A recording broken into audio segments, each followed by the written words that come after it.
Hi everyone and welcome. In this short video, we're going to see how one of the most powerful tools in algebra, the quadratic function, can be used to model and solve real-world problems.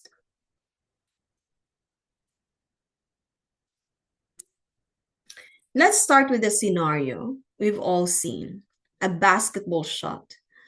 Now, when a player launches a ball towards the hoop, the path it takes isn't a straight line. Gravity pulls it down, creating a specific curved trajectory. This curved path is what we call a parabola. We can analyze this path using two simple concepts: the height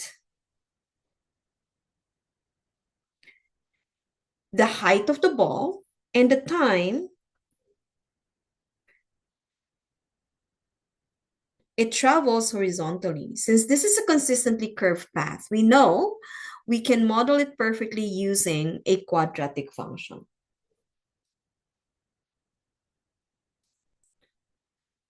Now, a quadratic function, based from what we learned previously, is any function that when graphed produces this parabolic shape. The quadratic function in standard form is always in ax squared plus bx plus c. But what's important right now are the k features of the graph itself. The most critical feature is what we call the vertex or point to vertex.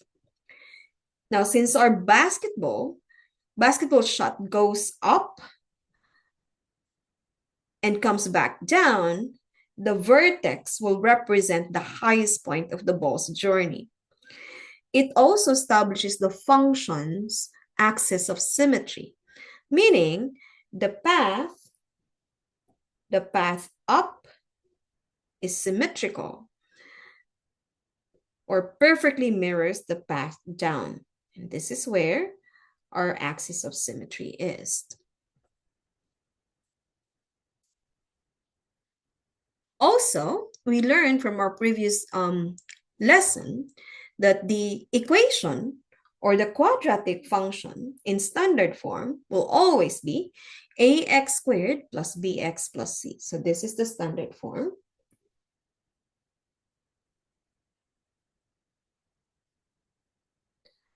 But for the equation that models the path of the ball, it would be easier if we are going to use or to transform the standard into its vertex form.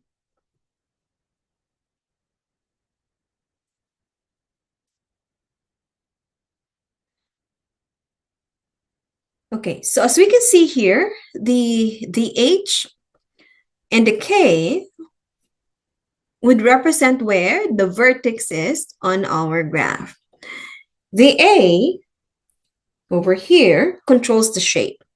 If the graph is concave up or concave down. If a is negative or less than 0, we will have a graph that's concave downwards. If a is greater than 0 or positive, then the graph will be concave up or facing upwards.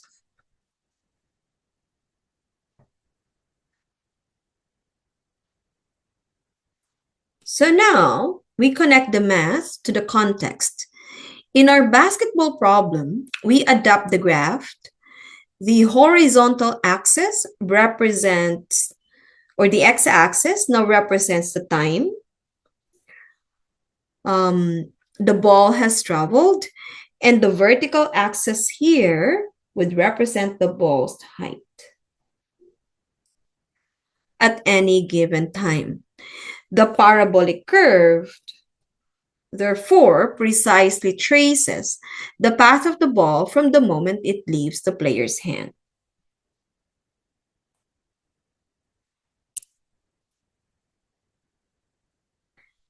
So, by measuring the k points of the shot, we can determine the specific equation that models this precise scenario. Here, is that equation. So h of t is equals to negative quantity t minus 2 squared plus 6.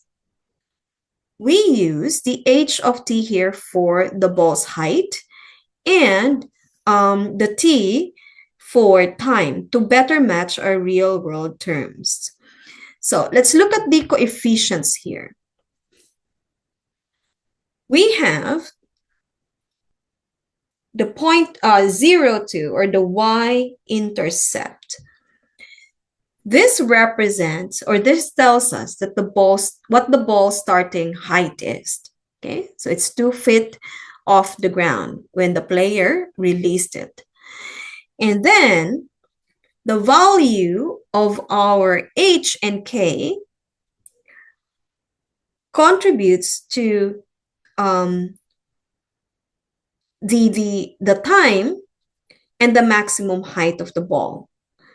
So meaning at 6 feet, which is the maximum height of the ball here, the time it took for the ball to reach that height is 2 seconds. Now, if we look at the sign for A, here it represents a -1. It is negative, which is why the parabola opens downwards. The negative sign accounts for gravity pulling the ball back to the ground.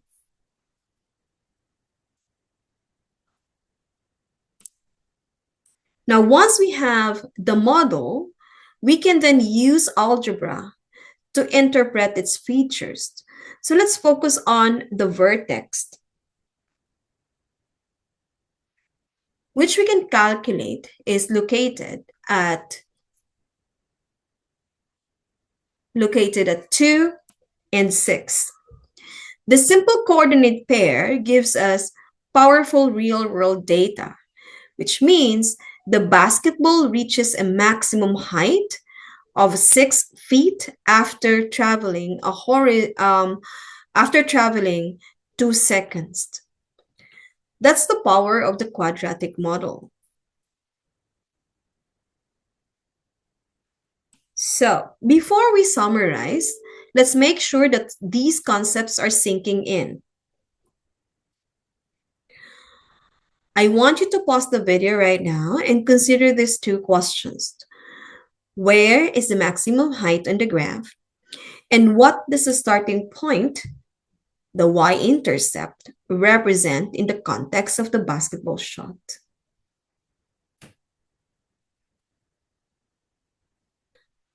So in summary, we use a clear 3-step process to solve real-world problems with quadratic models. We start with the graph to visualize the arc or shape.